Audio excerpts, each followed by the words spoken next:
Hey, welcome back to America's Worst Nightmare, the Artie Lange Show. Sitting in with me is St. Louis's own Tim McKernan. Irish fella? Irish lad. What's the station you're on there? KFNS 590 The Fan. KFNS. Hey, you ever visit Tim mornings doing stand-up in Philly? Philly. St. Louis. You ever visit him to plug a gig? No, I've never been to St. Louis. Get out of here. I've never been to St. I've never had any cause to go to St. Louis. You gotta be kidding me. You have to do the Funny Bone? There's 2 Funny Bones out there. And neither one of them is interested in having me.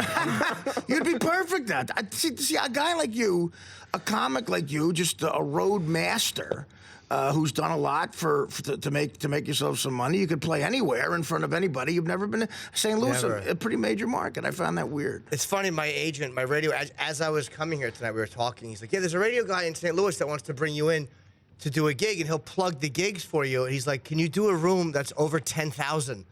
I'm like, how stupid are you? 10,000? I'm like, if every radio show plugs me in a year, no. I'm like, just put me in a place for 500. We'll look good. I'll sell out 500 seats. Who does you think you are, Cat Williams? It really is irritating. It's like, who do you think you have as a radio? I'm sure his radio guy is very good, but it's like, I'm not going to put 10,000 asses in seats. I know, but stupid. I mean, who is, first of all? How many people in history can do that? I mean, you're one of the most successful comics on the planet. You're great. You got a following. 10,000 is...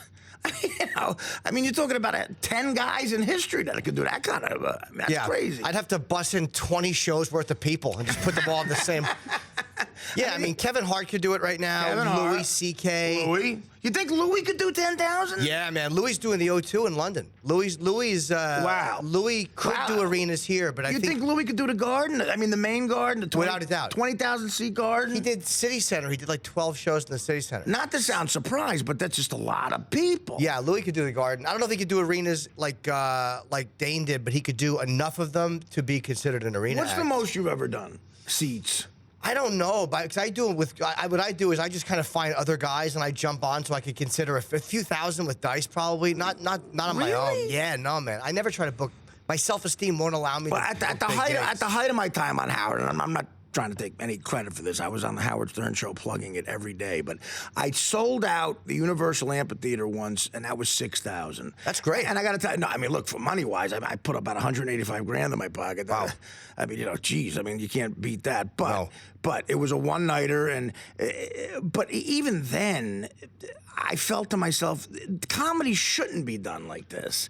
It's comedy's got to be way more intimate than that. Even 2003, like me and you have been doing this Antisocial tour. You and I together, just me and you, sold out the Tower Theater in Philly once. Yeah. That was over 3,000 people. Yeah, they were great too. Yeah. And what was the theater I did with you when we did your HBO special and I was a guest on your show? That was in Edgewater. That was It was a nice Edgewater. size. It was really nice. I forget what it was called. About 1,000. About 1,000, 1,200, but with camera kills, like 1,000 people. I like 500 people. If I was going to tape a special for the ideal conditions for, I'm about to tape one now, and I'm trying to figure that out. I'm actually looking at that Weehawk Edgewater Theater. Right. Because I want it to seem intimate. You want it to kill, but you want them to listen, and you don't want it to sound cavernous. I think about 500 is like a perfect comedy size. Not to make all the money you can make, but... Yeah, for shooting, it's like I'm shooting something, I think, at the end of March, and I'm doing it in Boston in a room that's like 900 people. With cameras take out, it'd probably be 800, which is a nice size. It's going to be great. It's the worst when you're shooting and you know that the crowd, you have to like look up. Yeah. And then you see yourself and you're just looking up like a dope. It's odd. It's really odd. It's not meant to be. It's meant to be just intimate, like you're in a living room getting laughs with people. Dice's first specials were shot in front of like 500 people at the Theater of the Living Arts in Philly. Right, And it seemed like an arena show, but it was in front of 500 people. Well, Dice just has that rock star charisma, man. He just, he's like a rock star. Kinison was the same way.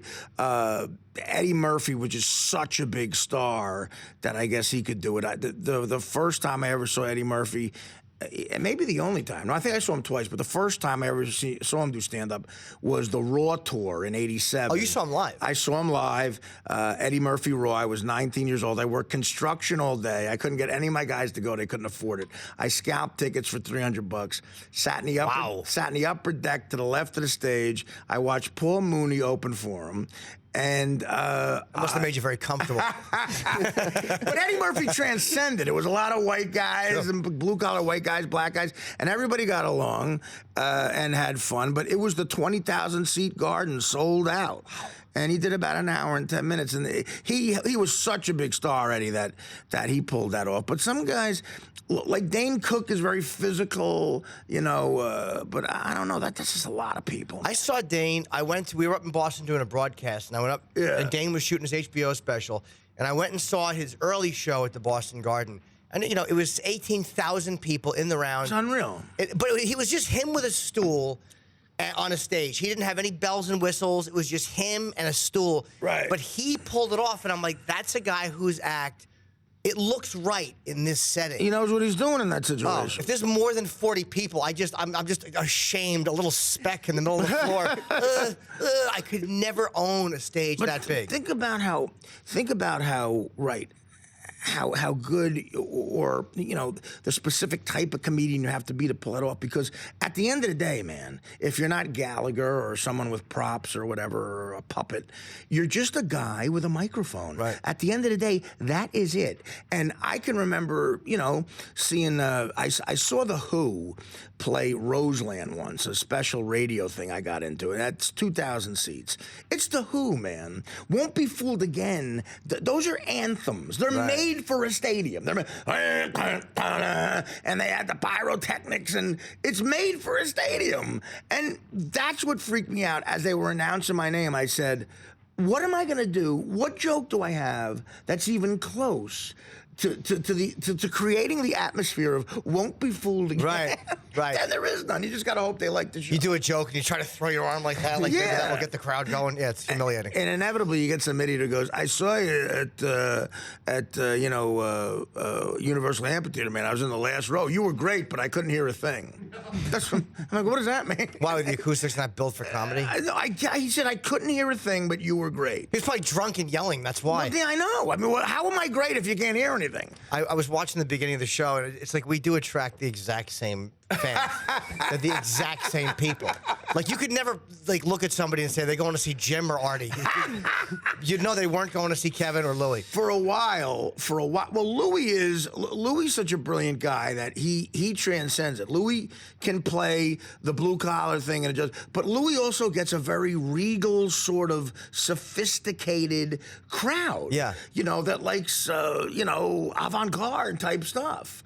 But it's funny you mentioned at the Stress Factory in New Brunswick. The manager of the place told me that me, you, and Dave Attell were there 3 weekends in a row once. So this is like about 2004, and he said we actually kept a record at whose audience bought the most booze.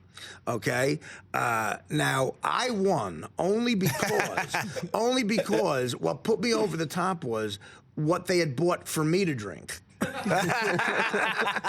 What put me over the top was they bought stuff for me to drink, but it was the same. Me, you, and Attell with Insomniac on, and you doing O&A and everything, and the Stern crowd. It was the same exact guys. Yeah, I broke Mencia's liquor record in Dallas. I attract drunks. Like, the clubs love it because even if there's like a 3/4 full room, they're gonna drink like 2 regular comic shows. So I bring in total alkies. So they actually... Did you do the Dallas Improv there? Yeah. Yeah, I did that there. Yeah, it's great. It's a great room, too. You walk in there, and it's sold out, and you look great, and then you go back in a year and a half, and you're like, wow, there's 10 people on a Thursday. What happened?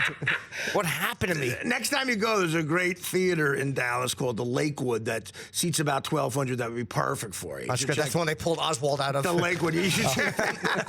No, really. It might be close. You got to watch if Officer Pinkett starts walking in. Got to take a quick break. I want to thank the great Jim Norton for stopping by. Thank you. Jimmy and I will be part of the Antisocial Tour February the 17th. That's next Sunday at the Borgata.